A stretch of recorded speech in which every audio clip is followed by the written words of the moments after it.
force tayo ng pamati sa traffic para sundin nyo. Alam mo lang paano dito.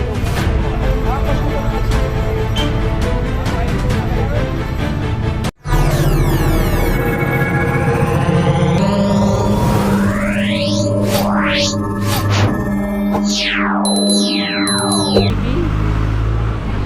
MMDA led by Sir Gabgo, MTPB led by Sir Jobber Bana, at meron din po tayong mga assist na mga kapulisan, at Baseco tayo mga kabongis. Kasama rin po natin ang MMDA Skog para sa mga obstruction. Shock si baby, obstruction ng mga sasakyan.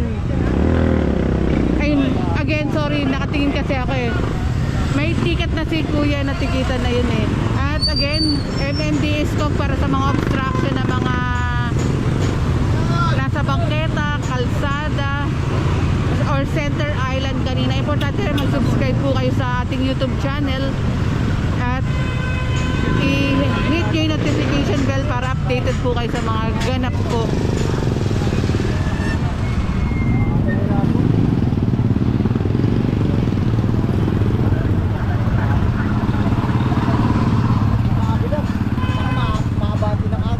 Waiting pa po panoorin yung mga part by part natin mga video na may date naman po yan, hindi tayo nag-re-upload kaya masusundan nyo yan dahil may date tayo. At ito nga po, tow na rin po itong mga sasakyan na to dahil nga po yan po illegal na naka-park po dahil meron silang bollard na ano ba, palatandaan na bawal po dun. Pwede dun sa side na yun, yun lang ang area nila. Pero itong ganito na parking, pero yung dito hindi na sila pwede, kaya tow po yung mga yan, either tow or ticket. Pero kita ko tow po yung iba dyan eh.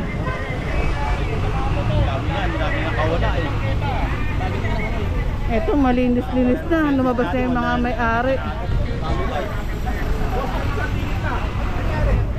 pero wala, hindi kinuha ni 1-to-1. Doon! Nasaan si JCM 1-to-1? Ay, dyan.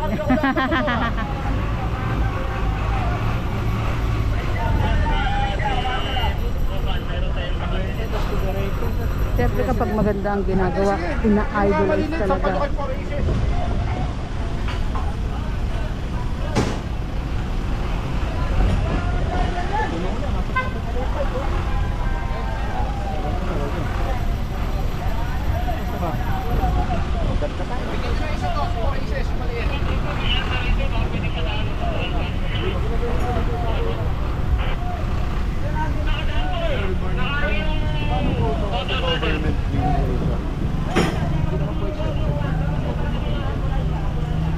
Ay ba didilitan lang?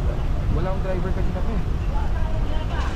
Malis kasi yung driver eh. Saka may bollard po kayo doon that indicates kung hanggang saan lang ang parking. I'm not sure bakit hindi po nasusunod. Pero mayroong bollard eh. Saka I believe napagsabihan na kayo ng MTPB.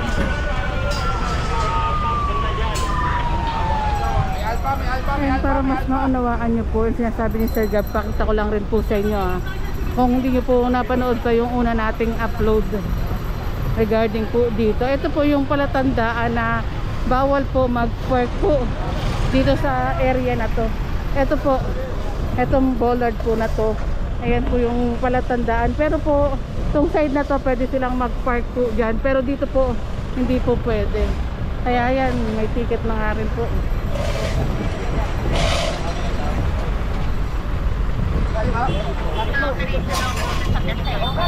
Magpapadala raw po sa na-representative.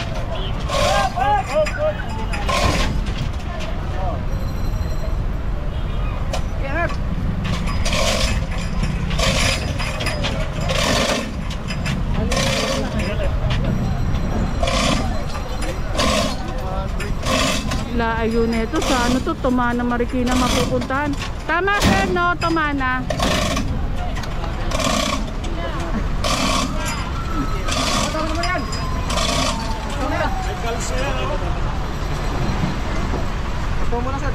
Ayan, nakakalso.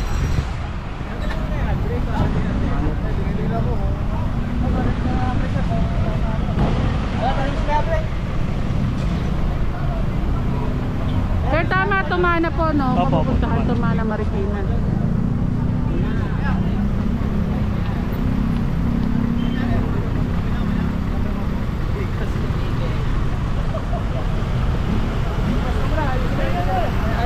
Naku po, lagi po itong ino-operate, kaya sana sumunod na po kayo. Sige, pakibilis.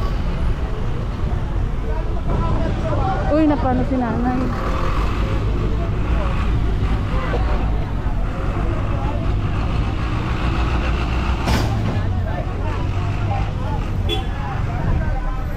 Nay, okay lang po kayo?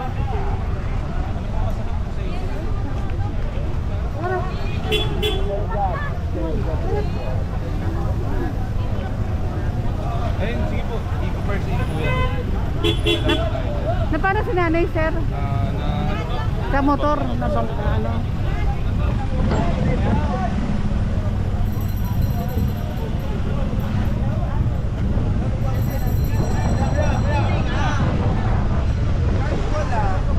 Boss, kita mo, di ba, ongoing. Kaya nga may enforcer tayo na nagmamanage ng traffic para sundin mo. Alam ko nagmamadali kayo, pero ano mo, nakapos ka pa ng aksidente. Nakapahinto na kayo. Hindi sila siya eh. Puntake siya. Lahat sa kumpuro doon. Lahat nagmamadali.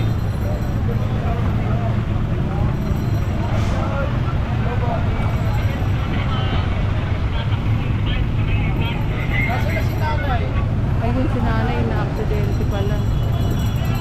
Ayun o.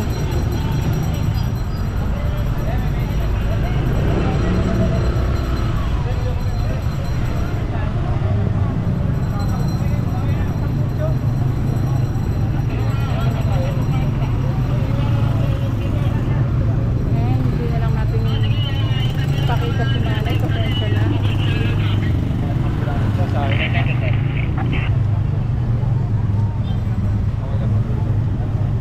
Ano naman masakit?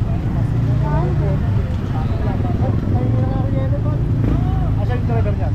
Asan ka magkakong Ano lang sa likod niya. Kaya yung ano, yun yung yelo. Ayan, Sa bigla. nasigasan naman po si nanay ng ating mga ano. Okay mo siya. MPPB, meron po dalang first aid ng ating mga MPPB. Oh, saludo talaga sa ating mga MPPB. May dala ba talagang first aid?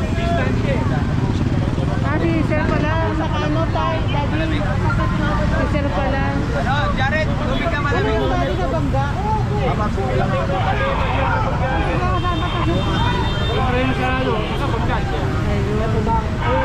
Ano yung wala nagtapap sa? Hindi na lalagyan ng ano.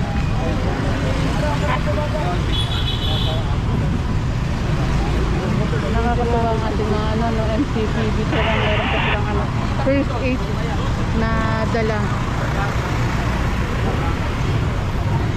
Para malunasan agad-agad yung nangyari kay nanay. Yan o. Eh, nagpapabili ka naman po ng yellow sila Sir Jobber.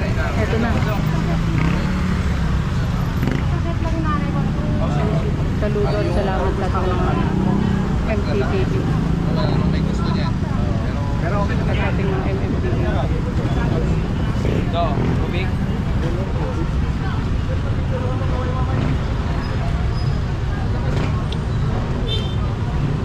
Gasa ka lang ha. Yung baso mo, ano.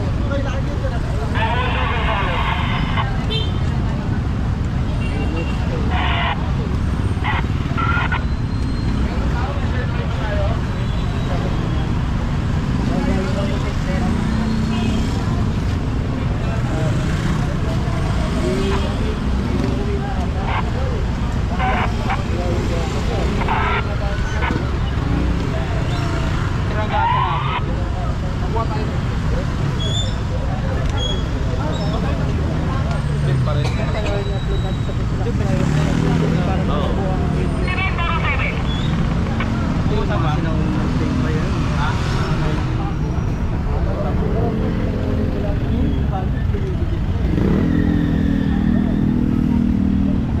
Sabi nga ni Daddy Wednesday, yung mga ganitong edad nga kay nanay, sana hindi na rin sinasakay sa motor.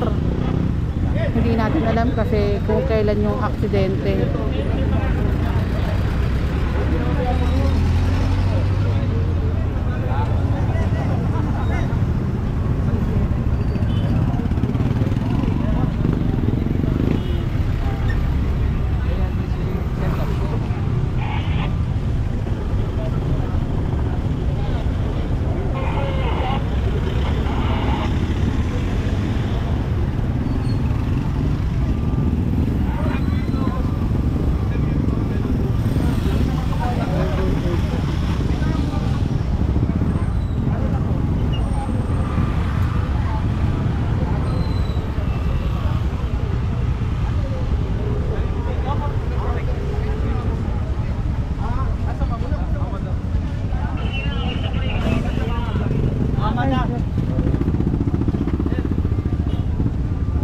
Pero may ano tayo, pantakip?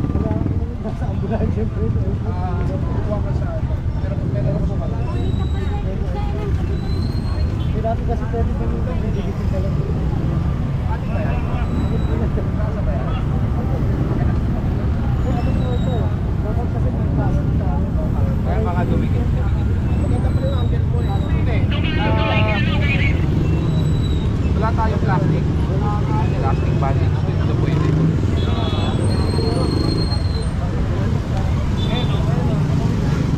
Para lang hindi ma-infection.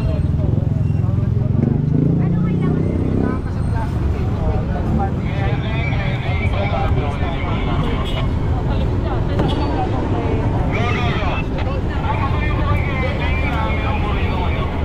Ito po, plastic. Ito plastic, Sir Gab. Pwede, magkano to eh. Kailangan yung plastic bag. May plastic level ko, baka pwede. Ray. Pagkuha ka sa kotse, meron nata tayong bandage para may trigger. Barya ka? Plastic level ako. Continuation tayo, namatay ang ating camera. Uminit. Kasalamat ulit si nanay. Kasi may nakapag ka. Dapat ikaw na ng pampiling ointment. Ayan, ito.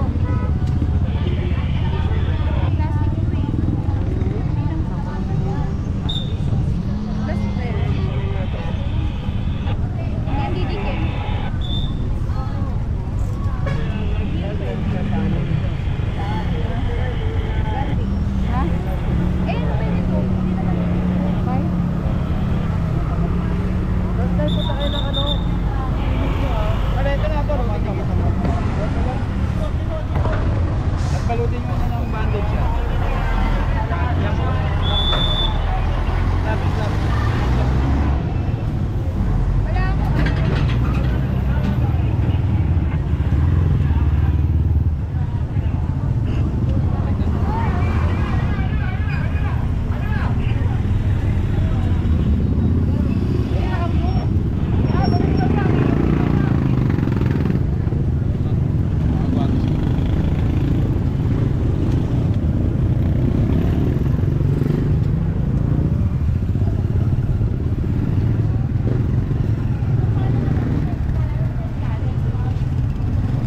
Yung si Benas kasi narinig Benas sa radyo eh. Benas.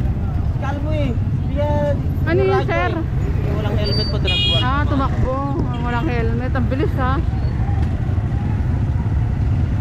Ito, hindi naman po iniiwan nila Sir Jobber at nila Sir Gab si nanay na aksidente. Sinsure po nila na maayos ang kalagayan ni nanay.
Please like, comment, share, and subscribe. Ingat po kayo palagi. God bless us all. Next upload tayo.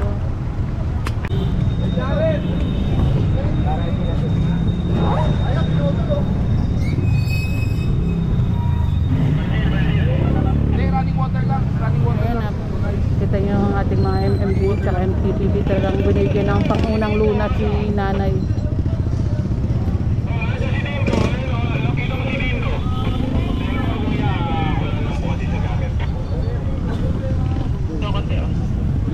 Mainit pa ba na yung pakiramdam?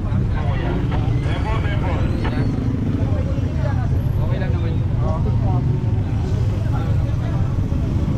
Sa ano lang yung sa barangay naman chairman 49 sa barangay.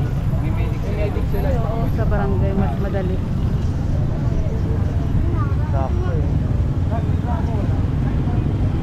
Nakunan mo? Mabigas? Isang kilo.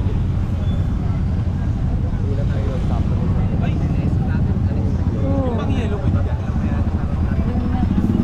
Pwede pa ako makaiinom. Send mo lang sa akin. Sige. Ito yung nakunan ni si Papa. Na pangyayari.